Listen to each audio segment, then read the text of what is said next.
کتنا ہے اور غلط خالص کتنا ہے اور ملاوٹ والا کتنا ہے، اللہ کے راستے کی طرف لے جانے والا کون سا ہے اور انسان کی عقل پر پردہ ڈالنے والا کون سا ہے۔ میں اور آپ صرف اپنے علم پر عمل کر کے اللہ کی رضا کے مستحق اگر بڑھ سکتے ہوتے تو اللہ کبھی بھی قرآن مقدس کو نہ ہوگا۔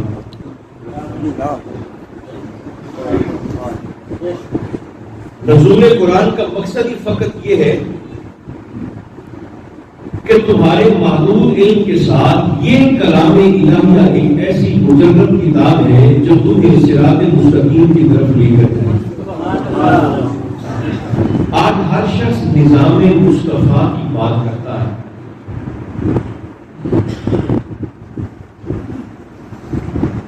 دو چیزیں ایسی ہیں جن پر نظام مصطفیٰ کی بنیاد یہ بات یاد، چاہے کوئی سیاسی تنظیم ہو، چاہے کوئی مذہبی تنظیم ہو، چاہے کوئی سماجی تنظیم ہو، جو شخص بھی نظام پاکستان نظام مصطفیٰ کی بات کرتا ہے اسے یاد رکھنا چاہیے سرکار دو عالم علیہ السلام کا نظام دو چیزوں پر مشتمل ہے، ایک علم اور دوسرا اخلاق۔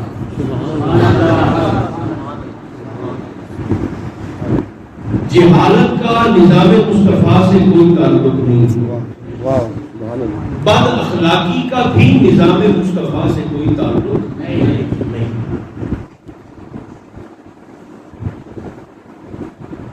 میں اگر آپ کی خدمت میں گزارش کروں، ماہ ربیع الاول شریف جو کہ اختتام پذیر ہونے کو ہے، آخری لمحات ہیں جو اس وقت چل رہے ہیں، پورا مہینہ اہل ایمان نے اپنی اپنی توفیق کے مطابق محافل ذکر میں شرکت کی۔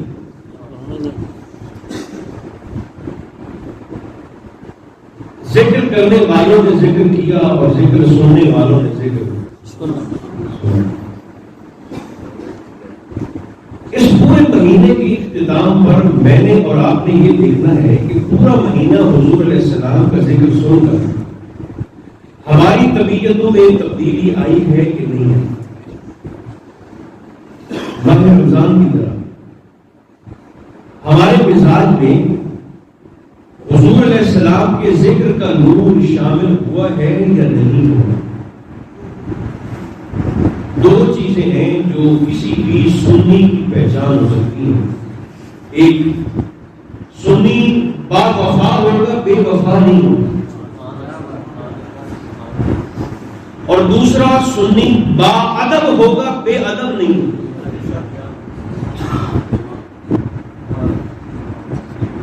وہ کوئی اور شے ہو سکتی ہے، اس کا تعلق اہل سنت سے نہیں ہو سکتا، جو بے ادب ہو یا بے وفا۔ اب اگر سرکار دو عالم علیہ السلام کی سیرت کو دیکھیں، بلکہ اس سے ایک قدم آگے بڑھ کے عرض کرتا ہوں، حضور علیہ السلام کی تربیت یافتہ اور مصطفیٰ کریم علیہ السلام کے خانوادے کو دیکھیں تو یہ دو چیزیں ہمیں بڑی واضح نظر آتی ہیں، ایک ادب اور ایک وفا۔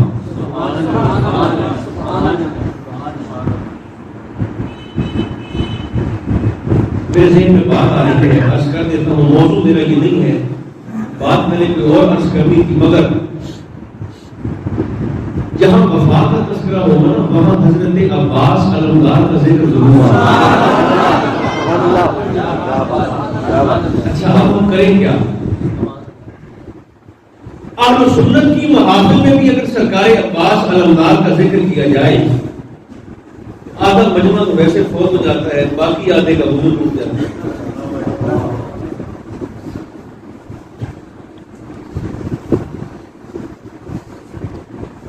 پچھلے محرم اور حرام کی بات ہے، یہ شاید اس سے پہلے فیصل آباد کے علاقے میں خطاب کرتے ہوئے سرکار عباس کا ہی ذکر آیا تھا.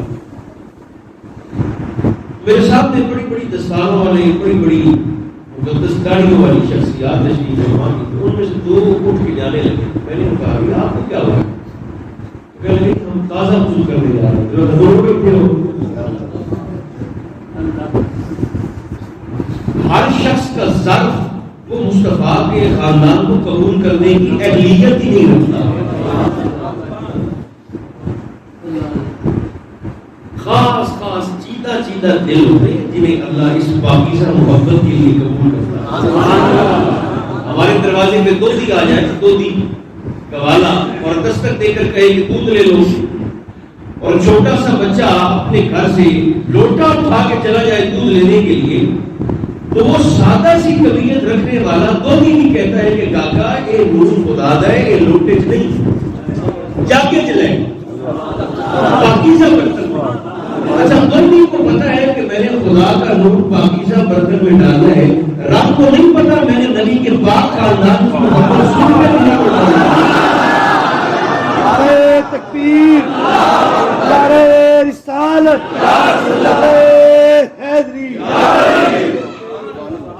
اس لیے تو ہم نے حضور کے خاندان کو شیعوں کی چولی میں ڈالا ہے.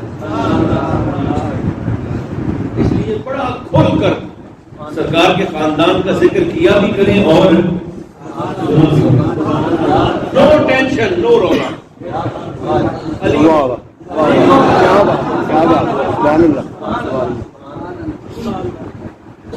جیسے گل رل گئی، نو ٹینشن نو رونا.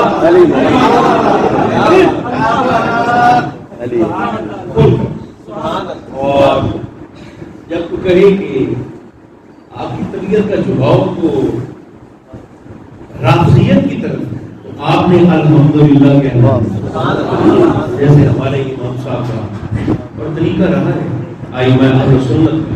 یہ تو آپ نے ڈالا ہے نا شیعوں کی چولی کو، ورنہ عباس بھی آپ کے ہیں، حسین بھی آپ کے ہیں. میرا دل چاہتا ہے میں دو جملے سرکار عباس پہ.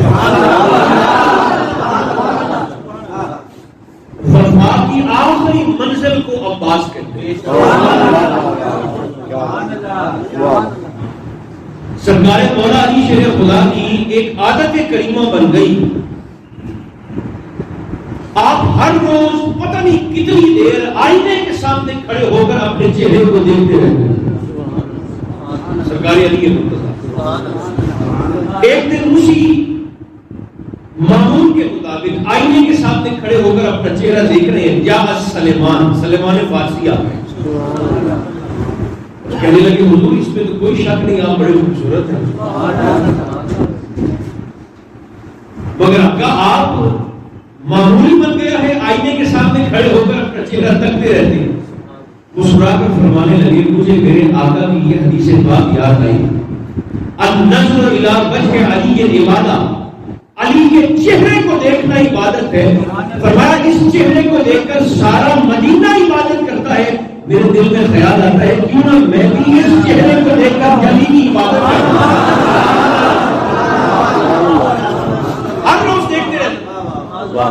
مگر سرکار عباس کی عظمت پر یہ جملہ کسی پیار سے قبول فرمائیں. 4 شعبان المعظم کو جب سرکار عباس کی ولادت ہوئی تو سرکار علی نے آئینہ دیکھنا چھوڑ دیا.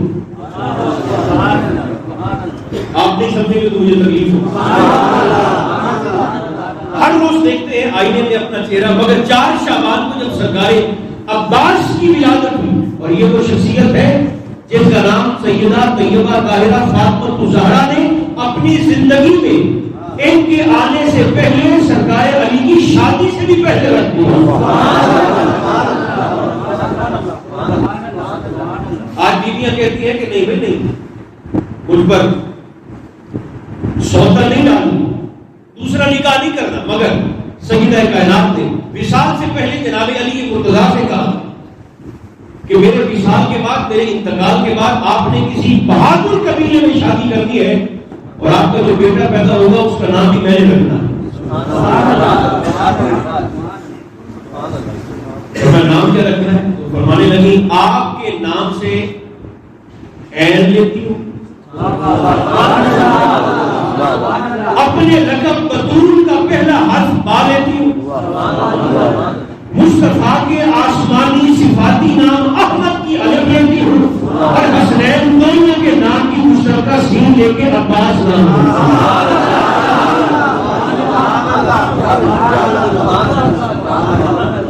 سرکار عباس کی ولادت ہوئی تو مولا علی شیر خدا نے آئینہ دیکھنا چھوڑ دیا، جملہ میں کہہ دیتا ہوں آگے پھر اللہ کے سپورٹ کرتے ہیں۔ سلمان فارسی نے کہا حضور اب سے آپ آئینہ نہیں دیکھتے، اس طریقہ کار کو آپ نے چھوڑ دیا۔ فرمایا اس لیے چھوڑا ہے کہ اب مجھے اپنا چہرہ آئینے میں دیکھ کر عبادت کرنے کی ضرورت نہیں ہے، اللہ نے عباس کی شکل میں مجھے دوسرا علی عطا کر دیا۔ اہل ایمان زور سے کہیے سبحان اللہ۔ اب میں اسے دیکھتا ہوں تو میری عبادت ہو جائے گی۔ یہ سرکار عباس 9 لاکھ لوگ لشکر میں سامنے کھڑے ہیں جناب علی کے مقابلے میں، اور 11,000 علی مرتضیٰ کے ساتھ، 9 لاکھ بمقابلہ 11,000۔ سرکار علی نے حسنین کریمین دونوں سے مخاطب ہو کر فرمایا یہاں ذرا قطار میں میرے سارے بیٹے کھڑے کرو۔ 18 بیٹے،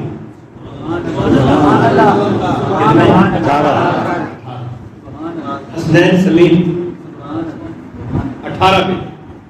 جب قطار میں کھڑے ہو گئے تو سرکار علی نے اپنے 18 شہزادوں سے مخاطب ہو کر فرمایا آپ میں سے کون میرا بیٹا ہے جو سب سے پہلے آگے آ کر جنگ کا آغاز کرے؟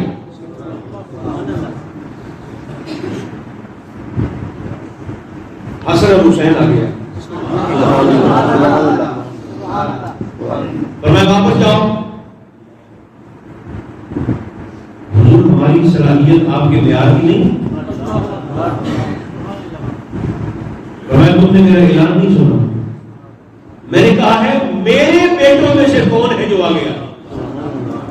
تو حضور ہم کون ہیں؟ فرمایا کہ باقی 16 میرے ہیں تو تم ہمارے بیٹے ہیں، تو میرے نبی کے بیٹے، تو مصطفیٰ کے شہزادے ہو۔ کبھی محفل سجی سرکار عباس کی تو پھر میں عرض کروں آپ کی خدمت میں عباس کس کو کہتے ہیں؟ آپ نے واپس بھیج دیا، جناب اون آ گیا، اون بن علی آپ آ گیا، حضور میں جاتا ہوں 9 لاکھ کے مقابلے میں میں جاتا ہوں۔ فرمایا کیا چاہیے؟ حضور 3,000 بندے چاہیے، زیادہ نہیں چاہیے، 9 لاکھ کے لیے 3,000۔ آپ کی تلوار چاہیے، آپ کا امامہ چاہیے۔ فرمایا ٹھیک ہے دیتا ہوں، وقت کتنا؟ حضور آج سورج ڈوبنے سے پہلے پہلے یا تو ان 9 لاکھ کے سر پڑے ہوں گے یا ان سے میدان خالی ہو جائے گا، مغرب تک کا وقت۔ سرکار علی مسکرائے پیار سے ماتھا چوما، فرمایا مغرب کو دیر ہے مجھے جلدی ہے۔ کوئی اور ہے میرے بیٹوں میں سے؟ سرکار جعفر آ گیا، جعفر بن علی آگا میں جاتا ہوں۔ فرمایا کیا چاہیے؟ حضور 2,000 فوجی چاہیے، آپ کی تلوار، آپ کا امامہ۔ وقت کتنا؟ حضور عصر کا سورج ڈوبے گا نہیں، آپ کو 9 لاکھ سر ریت پر پڑے ہوئے نظر آئے گا۔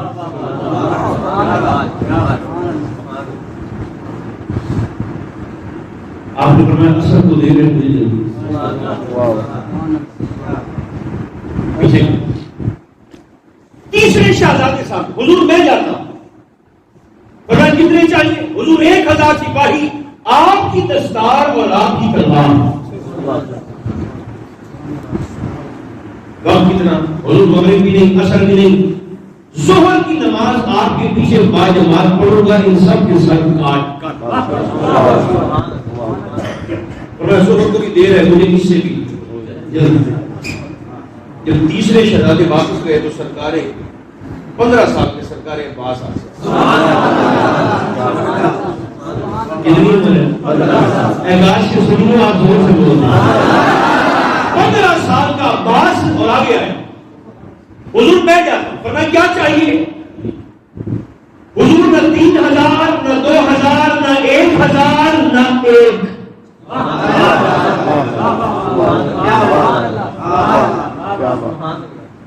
نہ آپ کی دستار نہ آپ کی تلوار۔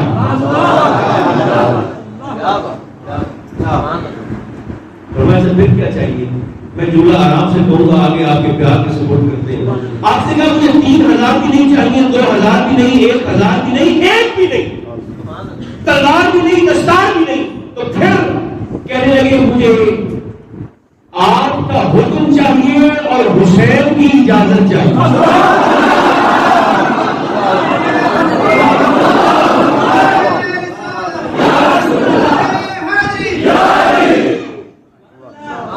جملہ تو ویسے بھی آگے، آپ کو حکم چاہیے اور حسین کی۔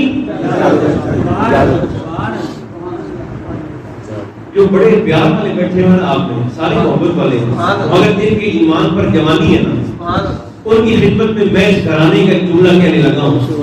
جن کا مقدر ساتھ دے وہ زبانیں کھول کر اس جملے کو قبول بھی فرمائیں۔ جو کنیز ہو کر ماں کہلوائے اسے فضا کہتے ہیں۔ مجھے معاف کیجیے، اس ذکر پر مجھے خاموش چہرے نہیں چاہیے۔ جو کنیز ہو کر ماں کہلوائے اسے فضا کہتے ہیں، اور جو ماں ہو کر کنیز کہلوائے اسے رب المنین کہتے ہیں۔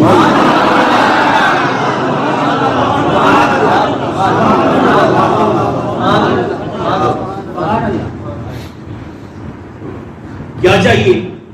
حضور صرف آپ کا حکم اور میرے حسین کی اجازت۔ فرمایا ہو جائے گی۔ وقت کتنا چاہیے؟ آپ نے حضور پہلے بندے کا سر کٹ کے زمین پر نہیں گرے گا کہ آپ کو آخری بندہ میدان میں کھڑا نظر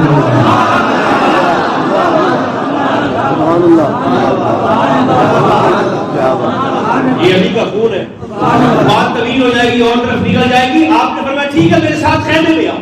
سرکار علی مرتضیٰ آپ کو لے کر خیمے میں گئے۔ 15 سال کے عباس ہیں۔ جناب علی نے اپنا کرتا اتارا، فرمایا اپنا کرتا اتار کر میرا پہنو۔ زیر جامہ اتارا، فرمایا اپنا زیر جامہ اتار کر میرا پہنو۔ پہنا دیا۔ اپنی دستار اتار کر سرکار عباس کے سر میں رکھی، فرمایا اپنی اتارو میری پہنو۔ وہ جس کو 15 سال کی عمر میں علی کا لباس پھینکا جائے گا اس کو عباس کہتے ہیں۔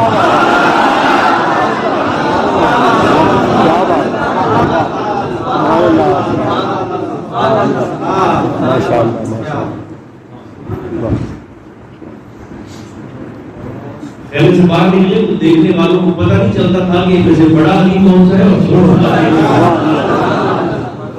وفا بھی اس گھرانے کی میراث ہے، اور میرے بھائیوں ادب بھی اس گھرانے کی میراث ہے۔ ان دو چیزوں کا تعلق نظام مصطفیٰ کی بنیاد کے ساتھ ہے۔ جو شخص حضور کے نظام کی بات کرتا ہے اسے با ادب بھی ہونا پڑے گا، با وفا بھی ہونا پڑے گا۔ بہرحال جو میں نے آیت پڑھی ہے اس کے ذمن میں ایک آخری بات عرض کرتا ہوں، پھر وقت بھی ہو جائے گا، پھر ہم نماز پڑھتے ہیں۔ انسان کتنا بھی علم حاصل کر لے اس کا علم محدود ہے، اور اپنے علم پر بھروسہ کر کے وہ جنت کا مستحق بن بھی نہیں سکتا۔ قرآن مقدس کو اتارا اور اس کے ساتھ پھر اللہ نے اپنے رسول معظم کو اتارا۔ طریقہ کیا؟ ادب، اخلاق اور علم۔ فتح مکہ ہوا، میں مصطفیٰ کی سیرت پڑھنے لگا۔ سبحان اللہ۔ آپ ذرا سوچیے ایک لمحے کے لیے، وہ لوگ جنہوں نے اپنی آنکھوں سے چاند کو ٹوٹتے دیکھا تھا مگر کلمہ نہیں پڑھا، اس سے بڑی حجت اور کیا ہو سکتی ہے؟ چاند ہی ٹوٹ گیا۔ جن لوگوں نے اپنی آنکھوں سے سورج کو مغرب سے نکل کر اثر پر آتے دیکھا اور نبی کا انکار کر دیا، جنہوں نے انگلیوں سے چشمے پھوٹتے ہوئے دیکھے سمندر کی طرح اور رسالت محمدیہ کا انکار کر دیا، ملکوں کو زندہ ہوتے دیکھا اپنی آنکھوں سے نہیں پڑھا. درختوں کو چلتے دیکھا, کلمہ نہیں پڑھا. جانوروں کو بولتے ہوئے سنا. دو بندے یہاں سے پکڑ کر نا ایک بندے کو حضور کی بارگاہ میں لا رہے ہیں, ساتھ ساتھ ایسے اونٹ کی مہاڑ بھی پکڑی ہوئی.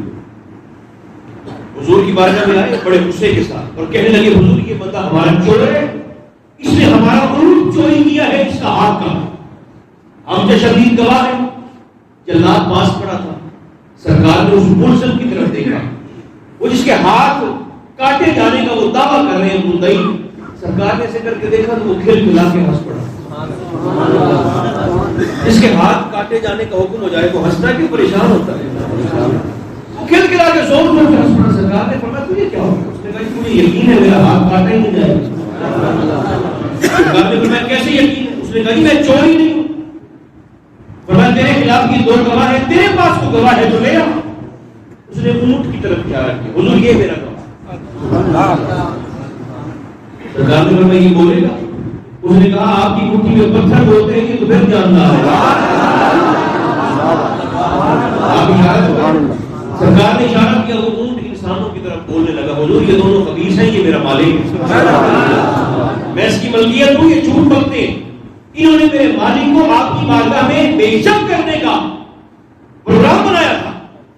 یہ چور نہیں ہے, میرا مالک ہے. سرکار نے فرمایا جاؤ فیصلہ ہو گیا, لے جاؤ. ان دونوں پر سرکار نے حد قذف بہتان کی سزا کوڑوں کی صورت میں سرکار نے نافذ کی.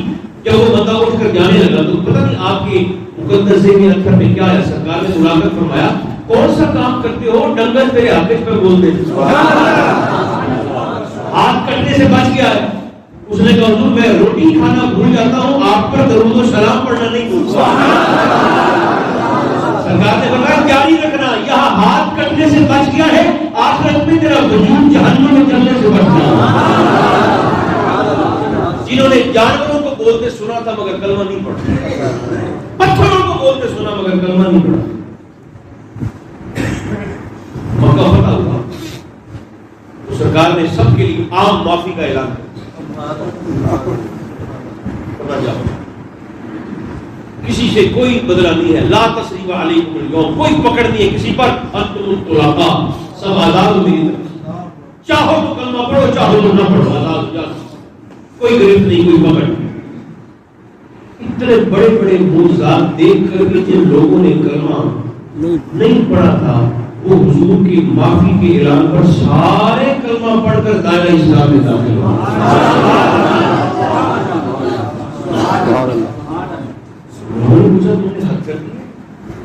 تیری سال کی مصطفیٰ کی محنت, تم نے کتنے بڑے بڑے معجزات اپنی آنکھوں سے دیکھے مگر کلمہ نہیں پڑھا. آج معافی کے اعلان پر ساری کلمہ پڑھ گئے ہو. جواب کیا دیا, کہنے لگے آج ہمیں پتہ چلا ہے کہ اتنا اعلیٰ ذات سوائے نبی کے اور کسی کا ہو نہیں سکتا. ہم نے کیا کیا اور مصطفیٰ نے کیا کیا. سہیل بن عمرو بڑی بدبختی کرتا تھا سرکار دو عالم علیہ السلام کے متعلق. حضور کو کاہن کہتا تھا, کہانیاں سنانے والا, جادوگر بکتا تھا.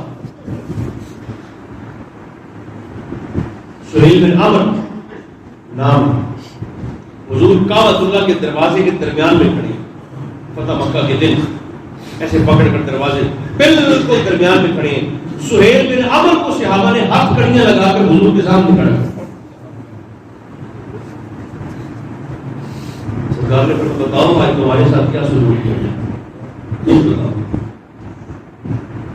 ہاتھ کڑیوں میں, مگر حضور سے کہتا ہے آپ کریم ابن کریم,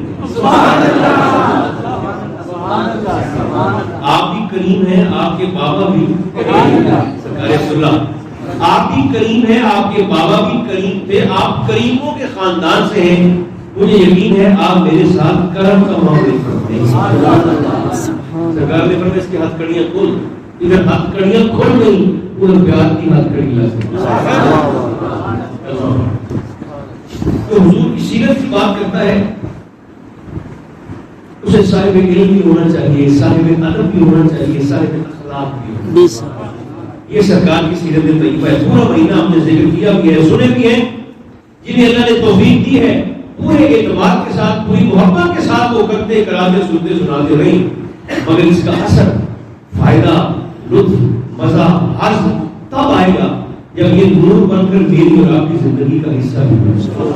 اللہ کریم مجھے اور آپ کو حضور کی ذات پاک سے کمال محبت اور کثرت سے درود و سلام کی توفیق عطا فرمائے۔